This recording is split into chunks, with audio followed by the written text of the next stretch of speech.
Et salut, j'espère que tu vas bien. Moi, c'est Christophe, artiste 3D.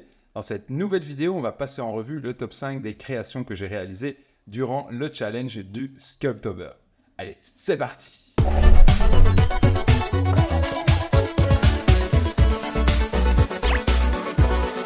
Ici, tu vois toutes les publications du challenge Sculptober. Tout premier, super simple, une potion, etc. Donc voilà, une création par jour. Ça demandait quand même pas mal de temps, pas mal de boulot. C'est pas facile. Il y a des moments où on en a marre, il y a des moments où on a envie d'aller plus loin dans une création. Il y a des moments où on est frustré, il y a des moments où on est satisfait. Donc c'est un challenge que j'ai entièrement réalisé avec Nomad Sculpt. Donc grâce à ça, ça m'a permis quand même de bien progresser dans le programme, de voir pas mal de méthodes de sculpture. Voilà, donc de mes 31 créations, j'en ai retenu 5, on va dire les 5 que j'ai préférées, les 5 qui m'ont le plus marqué, les 5 dans lesquels j'ai senti que j'ai vraiment progressé. Donc encore une fois, c'est un challenge qui est quotidien, tous les jours. Il faut trouver le temps. Parfois, j'avais pas le temps. Il y a vraiment des créations où j'ai passé une demi-heure max. Et ça se ressent complètement. C'est dommage, mais bon, c'est comme ça. L'important, c'est de le faire, c'est de progresser, c'est de donner tout ce qu'on peut. Maintenant que le challenge est terminé, on va faire un petit bilan. On va un petit peu voir les créations qui m'ont vraiment marqué. Alors, on va dire en numéro 5, c'était ce petit zombie ici. Donc ici, cette création zombie. Alors, quand j'ai commencé le challenge Sculptober, donc moi, j'étais parti sur le principe d'avoir un thème récurrent. C'était le thème de la citrouille. Donc ici, pour le mot zombie, j'avais décidé tout simplement de faire une citrouille zombie. Et donc voilà, je me suis vraiment familiarisé avec l'outil Tube ici. J'en ai créé même un petit time-lapse que vous pouvez voir sur la chaîne. J'ai essayé de voir comment créer le petit cerveau à l'intérieur, les yeux vitreux, la langue, les cicatrices, les rides. Ensuite, comment créer cette terre comme ça, un peu chamboulée. Donc voilà, ça c'était, on va dire, la première création où je me suis dit, ah là j'ai vraiment atteint quelque chose, je trouve que c'est sympa, le rendu, il est cool.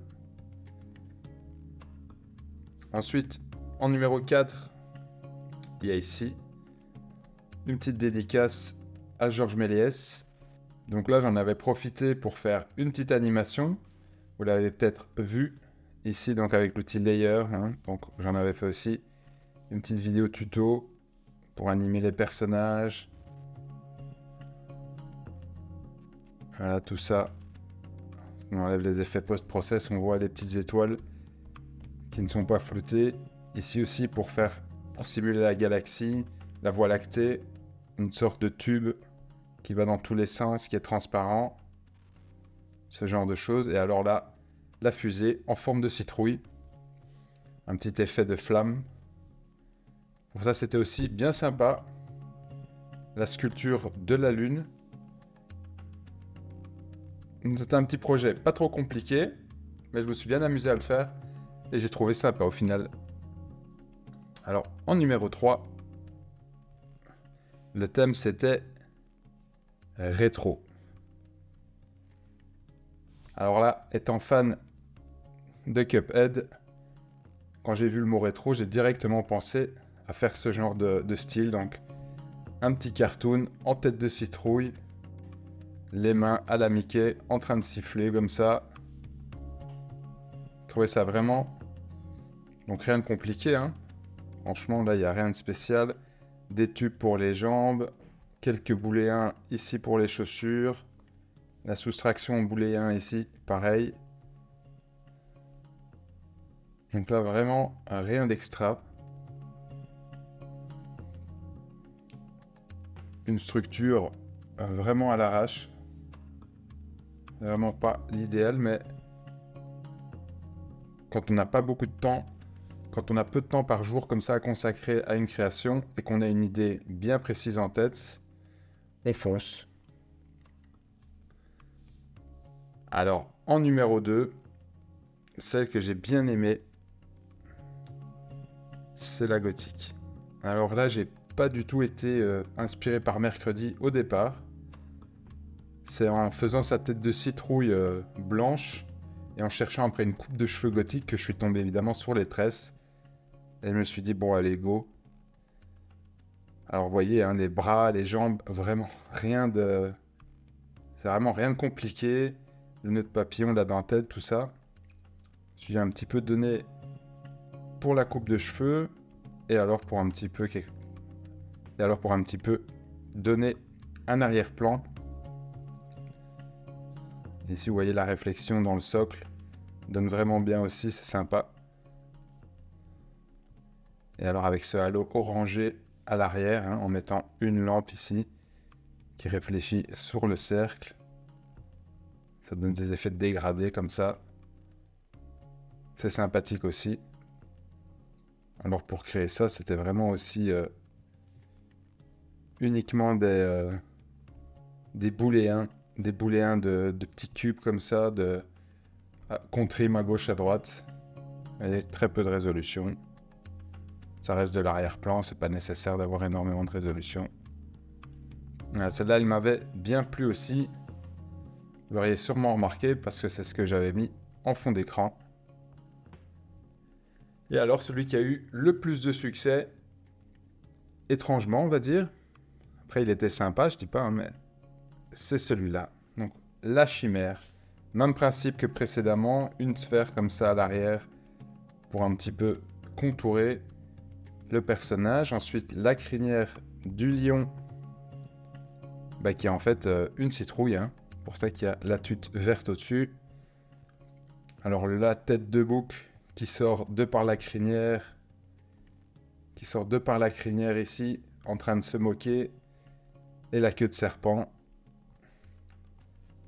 On sent bien les trois personnalités différentes. Le serpent qui est plutôt joueur. Le lion qui est plutôt le leader. Et alors le petit bouc qui se moque, qui est là pour rigoler. Donc voilà, ça, c'est un thème qui me parlait pas du tout. J'avais été chercher de l'inspiration sur Pinterest. Et j'étais prêt à simplement copier-coller une création de quelqu'un d'autre. Dans Nomade. Et finalement, non. En faisant la crinière comme ça, j'ai complètement changé la posture de la référence que j'avais. Le serpent, je voulais absolument qu'il ait de l'impact et d'avoir des réactions par rapport au bouc qui sort de la crinière. Donc, tout ça, c'est venu petit à petit, hein, en créant tout simplement. Et voilà, ça marche. En fait, c'est vraiment à retenir, c'est que au moment de créer, au moment de faire une création, n'hésitez pas à aller dans les directions qui vous parlent. Vous n'êtes pas obligé de vous brider à vos références. Elles sont bien là pour avoir une base, une idée de départ, pour vous lancer, tout ça. C'est intéressant. Encore une fois, ça enrichit votre bibliothèque mentale. Mais pas du tout obligé de vous limiter à ça. Hein. Donc ça, c'est bien. Donc c'est bien d'avoir des références visuelles pour bien bloquer vos personnages, avoir les formes, comme ici les oreilles, la tête, le museau, et ensuite la crinière. Vous êtes libre. La pose, pareil. Allez chercher des poses de référence quand ça vous parle. Vous voyez qu'il était bien plus fier comme ça. Et ensuite, il était assis vraiment bêtement avec ses pattes de bouc. Donc voilà, ça c'est typiquement une création qui s'est faite aussi petit à petit pendant que je la sculptais. Donc alors après, une mention honorable, on va dire, pour celui-là, auquel j'ai investi quand même. Je crois que c'est la création dans laquelle j'ai le plus investi. Finalement, elle ne se retrouve pas dans le top 5. Tout simplement parce que parfois, il faut se rendre à l'évidence, ça marche pas trop. Alors voilà, tête de citrouille, avec des doigts en forme de racine. Voilà, cette vidéo est à présent terminée. J'espère qu'elle t'aura été utile. Le Sculptober Challenge, c'est comme son nom l'indique, un challenge. Donc il faut vraiment se motiver, trouver la force de le faire jusqu'au bout. J'ai eu un petit boost de motivation quand le compte officiel m'a partagé.